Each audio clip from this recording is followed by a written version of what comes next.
Cinema ఆడినా, అందులో Telugu cinema ఏది ఆడినా కూడా మీరు పాన్ ఇండియా లేదంటే బాహుబలి 1, 2, పుష్ప, ఎదర్ దసరా ఆర్ నాని గారు ఎనీ ఫిలిం బ్లాక్ బస్టర్ అని ఏ సినిమాలో అయినా కామన్గా ఉండే ఒకే పాయింట్ ఎమోషన్,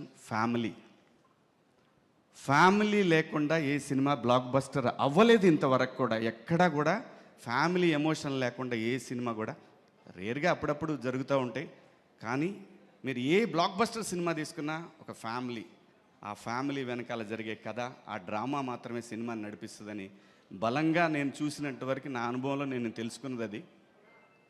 అలాగే ఈ సినిమాలో ఇండియాలో హిందూ సంప్రదాయంలో ఆడపిల్ల ఉన్న ప్రతి కుటుంబంలో కూడా మంగపతి ఉంటాడు. ఇది రియాలిటీ. సో మనందరం ఒక కాన్స్టిట్యూషన్ కట్టుబడి బతుకుతున్నాం కాబట్టి, సో దానికి లోబడి ఉండాలి కాబట్టి ఈ కేసులు గట్రా ఉంటాయి కాబట్టి దాన్ని కూడా క్రాస్ చేసి దానికంటే కూడా మా ఫ్యామిలీలో ఉన్న ఆడపిల్ల అని అనుకొని పరిధులు దాటినటువంటి ఒక క్యారెక్టరు మంగపతి.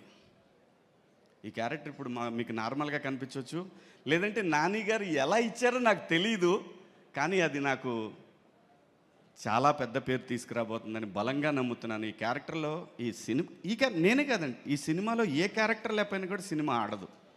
అంత అద్భుతంగా డిజైన్ చేశాడు డైరెక్టరు.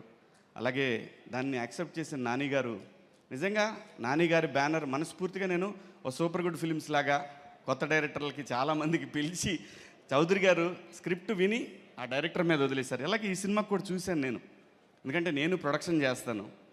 చూసినప్పుడు నాకు అనిపించింది, ఒక డైరెక్టర్ మీద నమ్మకంతో ఒక టీంకి అప్పచెప్పేసి అసలు ఆయన ఎక్కడా చూడలేదు నేను నాని గారిని. సో నేను అది ఆర్బి చౌదరి గారి కాంపౌండ్లో చూశాను. ఒక డైరెక్టర్ మీద నమ్మాడు అంటే నమ్మి ఇచ్చేసిన తర్వాత ఇంకా దాంట్లో ఎటువంటి వేలు పెట్టకుండా సినిమాని అలా అలవకగా కంప్లీట్ చేశారు ఈ సినిమా. దాంట్లో దీప్తి గారి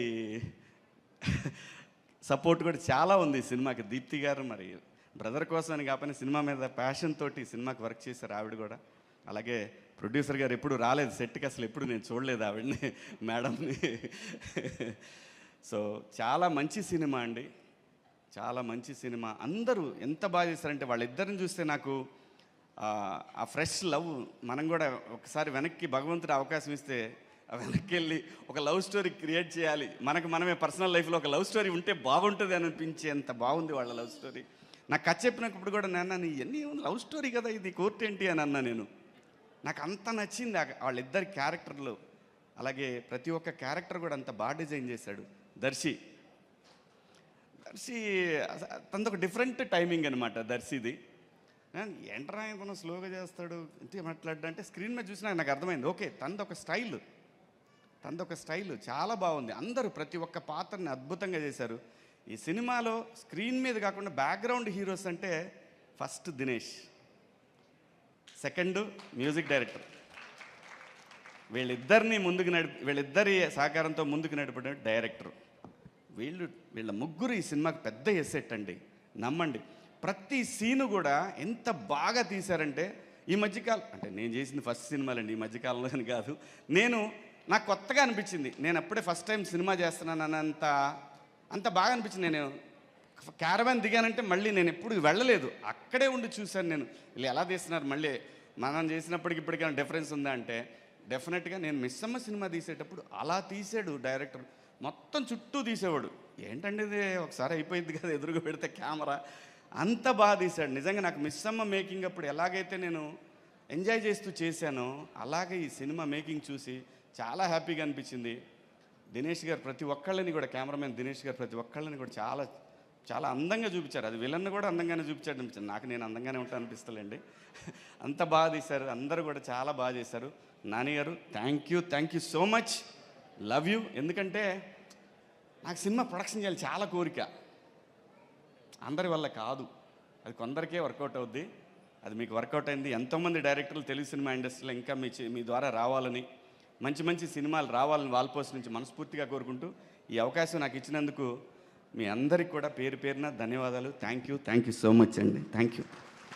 thank you so much Shivaji గారు. అండ్ మార్చ్ 14వ తారీఖున మేము థియేటర్స్లో మిమ్మల్ని చూస్తాము, మగపతి గారిని. లేదు, నాని గారు 12 చూపిస్తా అని చెప్పారు, చూడండి.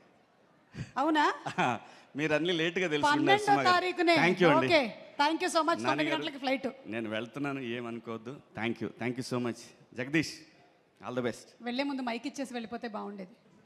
ఓకే ఓకే, సో అలాగే